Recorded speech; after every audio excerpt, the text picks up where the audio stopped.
This story did not happen to me. It happened to my friend Travis a while ago. He just sent this to me a couple months ago and I just got permission to turn it into a story. Anyways, I'll tell the story. It was December at 9 p.m. Travis and his brother were going to see the movie Star Wars: The Rise of Skywalker. Along for the journey, his niece and nephew were twins in the same age. For privacy reasons, I'm gonna call them Randy and Kate. When they got to the movie theater, Randy noticed a man looking at them with a big smile on his face. The man had red Nike sneakers, a black hoodie, a blue hat, and black Adidas track pants. Travis kept getting freaked out that the man kept smiling mostly at Randy and Kate. They were oblivious to the man though. When they bought the tickets and went inside, Randy and Kate saw the arcade machines and then asked their dad if they could have some change to play. Their dad pulled out some change and gave it to them, while we got popcorn and drinks. While they were over there, Travis told his brother about the man and said that it was freaking him out. His brother said that it was just some drug addict who had just smoked a few blunts. Travis laughed it off and agreed that the man was a drug addict. When his brother told him to go get Randy and Kate, he walked over and saw that the man was talking to them. Travis got chills down his spine. He said to Randy and Kate that your dad wants you to come over and get your snacks. When he looked up at the man, he saw that the man had a face of anger. He was so red and his hands were balled up in a fist. Travis then looked back to his brother and walked away. They got their snacks and sat down in the theater. Travis looked at his brother and saw him talking to another guy. He looked at Randy and Kate and saw them talking to the weird man. He then didn't want anything to do with it and thought that his brother should parent his own kids. So Travis put his earbuds in and listened to some music. All the sound was blacked out.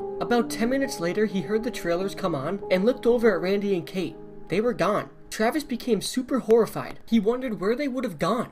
He then remembered the creepy man who was talking to them. He told his brother about it, and they then bolted to the parking lot. His brother then saw the kids get into the man's car. They sprinted to the car, but the man grabbed Randy and held a shotgun to his head. He said he would shoot him if they came any closer. Just then, two men from the next door pizza parlor ran to the guards at the movie theater. The guards ran to them and drew their handguns. About 9 people were watching and blocking all the possible exits. 4 buff men were guarding the doors to the car door. About 4 people called the police. Each said the same thing. Just then, out of nowhere, there was a big bang. Travis's brother was horrified, but it was the man who got shot. The kids were still oblivious to what was going on. The police and ambulances came and questioned people and took the man into care. The man didn't die though, he was just shot in the arm. The police questioned him and the man confessed to actually stalking the family for more than 2 years. Also, all this time, that man was living in their attic. When they all left, he would eat their food and sniff their clothes. He confessed to all of that. But yeah, that's the story on how my friend Travis became terrified of the movies.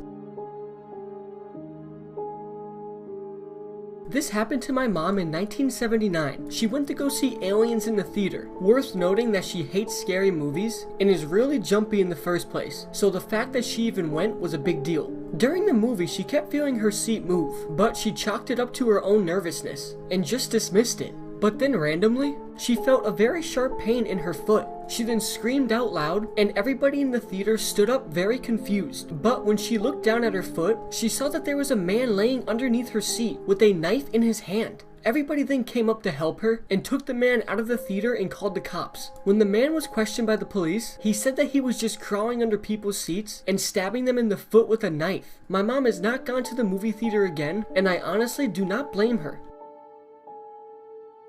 So yeah guys, that's the end of the stories. I really hope you guys did enjoy them, and if you did, drop a like and comment down below the scariest part about them. Also, turn on post notifications if you haven't already so you will never miss an upload, and subscribe to my channel if you are new. So yeah guys, I really hope you did enjoy this video. Thank you all so much for watching, and I'll see you all in the next video.